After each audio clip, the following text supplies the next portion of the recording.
వామపక్షాలకు 14 assembly 4 Lok Sabha సీట్లు, బీఎస్పీకి 3 Lok Sabha 21 assembly స్థానాలు కేటాయించిన పవన్. కాకినాడలో టీడీపీ ఎన్నికల బహిరంగ సభ, మరోసారి అధికారంలోకి రాబోతున్నామన్న చంద్రబాబు.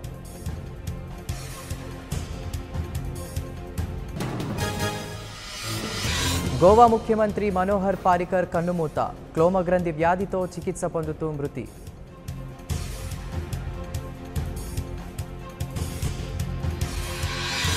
కరీంనగర్లో టీఆర్ఎస్ తొలి బహిరంగ సభ, సార్వత్రిక ప్రచారానికి శ్రీకారం చుట్టిన కేసీఆర్.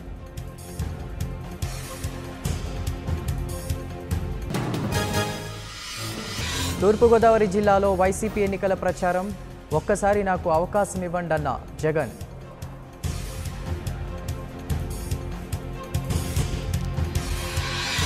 టీ కాంగ్రెస్కు మరో షాక్, టీఆర్ఎస్లో చేరబోతున్నట్లు బహిరంగ లేఖ.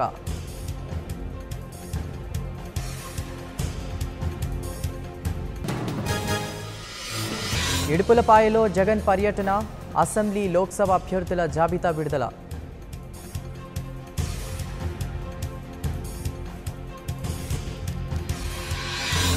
టీడీపీ రెండో జాబితా విడుదల, 15 మంది పేర్లు ప్రకటించిన చంద్రబాబు.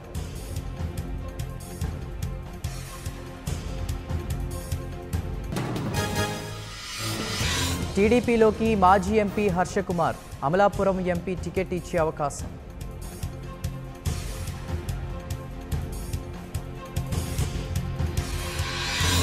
వివేకానందరెడ్డి హత్య కేసు ముమ్మరం, మరోసారి వివేకా ఇంటిని పరిశీలించిన సిట్ అధికారులు.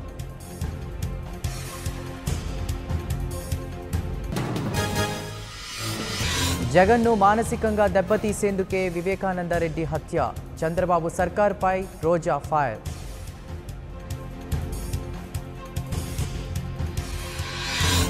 తిరుమలలో 3 నెలల చిన్నారి కిడ్నాప్, షాపింగ్ కాంప్లెక్స్లో నిర్దిస్తుండగా ఘటన.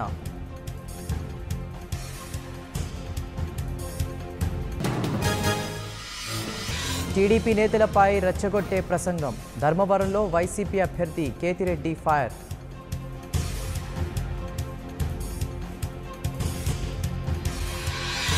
ఢిల్లీలో చంద్రబాబు చక్రం తిప్పడం ఖాయం, శ్రీవారి దర్శనం తరువాత రాయపాటి కామెంట్.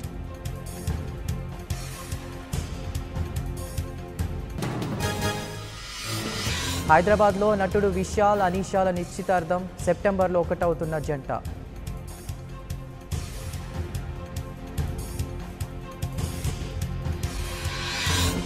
ఏపీ బీజేపీ తొలి జాబితా విడుదల, 123 స్థానాలకు అభ్యర్థుల ఖరారు.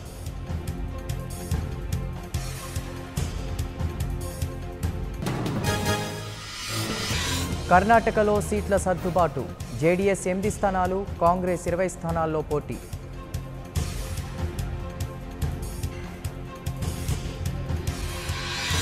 లోక్సభ ఎన్నికలకు సన్నద్ధమవుతున్న ఏఐఏడీఎంకే 20 స్థానాలకు అభ్యర్థుల ప్రకటన.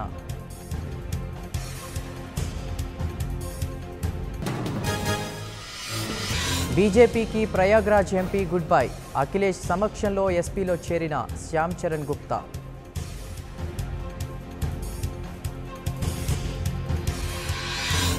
లక్నోలో ప్రియాంక గాంధీ ప్రచారం, చట్నాగ్ నుంచి వారణాసి వరకు గంగా యాత్రకు శ్రీకారం.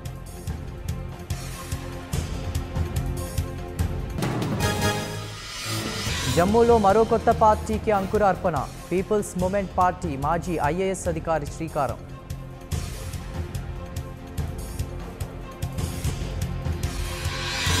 విమానాశ్రయాల్లో భద్రతా ఏర్పాట్లు కట్టుదిట్టం, సార్వత్రిక ఎన్నికల నేపథ్యంలో బీసీఏఎస్ ఆదేశాలు.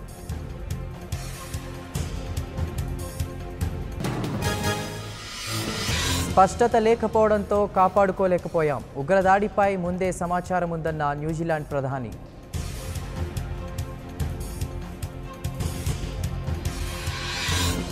జమ్మూ కాశ్మీర్ను కమ్మేసిన మంచు, తొలగింపు చర్యలు చేపట్టిన అధికారులు.